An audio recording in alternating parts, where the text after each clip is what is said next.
ANI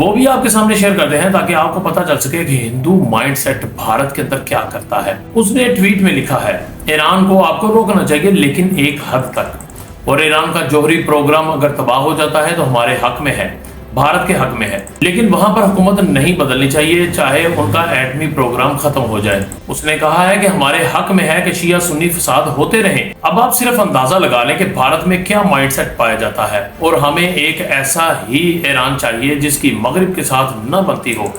اس نے کہا اس سے پہلے جو شاہ آف ایران ہوتا تھا وہ پاکستان کی بہت حمایت کرتا تھا، کہتا ہے کہ ایران اگر اکیلا رہ جائے گا جس کی کسی کے ساتھ نہ بنے تو وہ ہر صورت انڈیا کے اوپر ڈیپینڈ کرے گا، لیکن اگر اس کے دوسرے ممالک کے ساتھ معاملہ ٹھیک ہو گئے تو پھر اس کی انڈیا کے اوپر ڈیپینڈنسی ختم ہو جائے گی۔ آپ صرف ان کا مائنڈ سیٹ چیک کر لیں، ان کے دماغ کے اندر کتنی گندگی بھری ہوئی ہے۔ آپ اندازہ لگائیں یہاں لوگوں کی جانیں جا رہی ہیں اور اس کو اپنی پڑی ہے کہ اگر ایران دنیا میں اکیلا رہ گیا اور شیعہ سنی فساد ہوتا رہے اور یہ ہمارے حق میں بہت بہتر بات ہے۔ یہ ہے وہ مائنڈ سیٹ۔ اس گندگی کا مسلمانوں کو پتہ ہونا چاہیے کہ بھارت ہمارا دوست نہیں ہے، وہ ہمیشہ ہمارے خلاف ہی کھڑا ہوگا اور اپنے سے اوپر کبھی نہیں آنے دے گا۔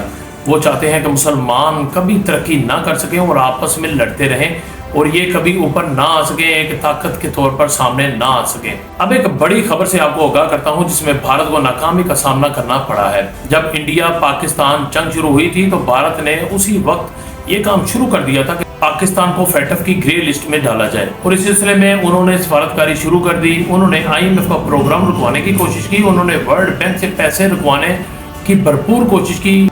اب ان کی کوشش تھی کہ پاکستان فیٹف کی گرے لسٹ میں شامل کر لیا جائے، لیکن بلاول بھٹو زرداری کی قیادت میں پاکستان کی سفارتکاری کام آئی ہے اور اس نے بھارت کو دنیا میں کہیں منہ دکھانے کے قابل نہیں چھوڑا۔ چین، ترکی، جاپان کی مدد سے پاکستان کو فیٹف کی گرے لسٹ میں شامل نہیں کیا گیا، بلکہ پاکستان کو رپورٹنگ پر رکھا گیا ہے کہ پاکستان صرف رپورٹنگ کرتا رہے گا، اس کو گرے لسٹ میں شامل نہیں کیا جائے گا۔ بھارت کے لیے بہت بڑی شکست ہے، جو وہ کرنا چاہ رہا تھا وہ نہیں کر سکا، جو ان کے لیے ایک شرم کا مقام ہے۔ دوسرا، بھارت کے حوالے سے ایک اور خبر آپ کے ساتھ شیئر کرتے ہیں۔ آپ جانتے ہیں کہ ایئر انڈیا کا جہاز حادثے کا شکار ہوا تھا اور اس کے بعد بھارت کے مزید 2 جہازوں کو گراؤنڈ کر دیا گیا ہے، اور وہ معاملہ یہ ہے کہ سورت جانے والی ان دونوں پروازوں کو تکنیکی خرابی کی وجہ سے گراؤنڈ کرنا پڑا۔ ایک پرواز کو تھائی لینڈ کے دارالحکومت بینکاک میں ایک مشتبہ پرندہ ٹکرانے کی وجہ سے گراؤنڈ کیا گیا۔ بعد میں یہ جہاز لینڈ تو کر گیا لیکن یہ واپس دوسری فلائٹ کے لیے روانہ نہیں ہو سکا، اسے گراؤنڈ کرنا پڑ گیا۔ اس پرواز میں 180 مسافر پھنسے ہوئے تھے جن کو دوسری پرواز میں بھیجا گیا۔ اس کے علاوہ جے پور سے بنگلور اور سورت کی پروازیں روانگی میں تاخیر ہوئیں۔ اس کی وجہ یہ بتائی جا رہی ہے کہ جناب اس کا AC کام کرنا بند کر گیا تھا، تو اسے بھی گراؤنڈ کرنا پڑا، اور پرواز کو 11:30 بجے روانہ ہونا تھا لیکن وہ پرواز اس لیے روانہ نہیں ہو سکی کہ اس کا AC کام نہیں کر رہا تھا۔ تو جناب یہ ہے ان کا حال۔